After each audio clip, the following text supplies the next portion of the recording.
I'd be raising hamsters every Thursday for the rest of my life.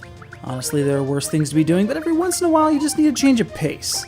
Thus, while digging through the Pilo hamster game sent to us by Felicity in Worcestershire, I was overjoyed to come upon a hamster game that's not about raising hamsters. Instead, it's about adorable hamsters solving puzzles. And I mean painfully adorable. You just want to pinch them. You just want to pinch those cheeks. I don't know when or how I turned in my grandmother, but hopefully this means I'll also be able to pull off her amazing feats of baking. Oh, and solving puzzles that involve compiling 4 puzzle piece blocks in a certain area of the screen.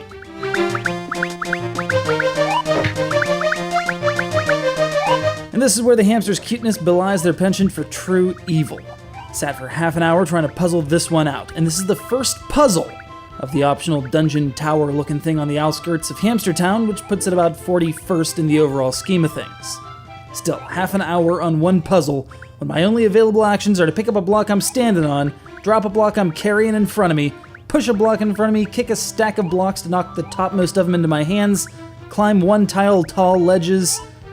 Then again, that puts all the focus on order of moves and planning, rather than fast twitch action.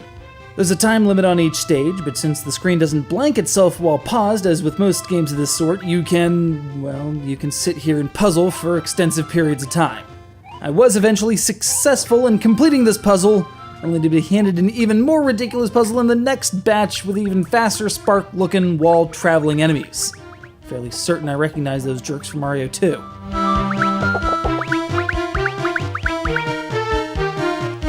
Yeah, long story short, I never did figure this one out, so partially out of frustration and partially out of respect to not see my hamster beat his head against the blocks after contemplating his own sad existence, dangling like a puppet on the string of a dope who should be better at these kinds of games, I went into the level editor, represented on the map by a very Smurf-style mushroom house. It's, well, just what you'd expect from a level editor, where you can lay blocks wherever you want them, add enemies, spikes, ladders, and hate. Or you can load up levels you've already played and tweak them a little bit in case you didn't think Culture Brain was devious enough in the first place.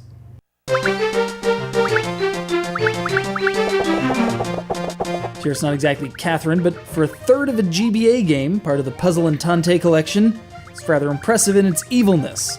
You're constantly working in small spaces where you might not be able to carry a block to get it out of your way, or you might remove the one support that gets you out of a tight spot as there's no way to place a block directly under you. You're given just enough tools to win without actually making the game any semblance of easy. And that's a sign of a respectable puzzler.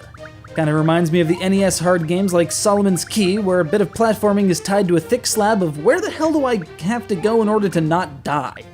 It's Solomon's Key with hamsters, and a bit more difficulty, and hamsters wielding magic. I'm now officially terrified. How about you?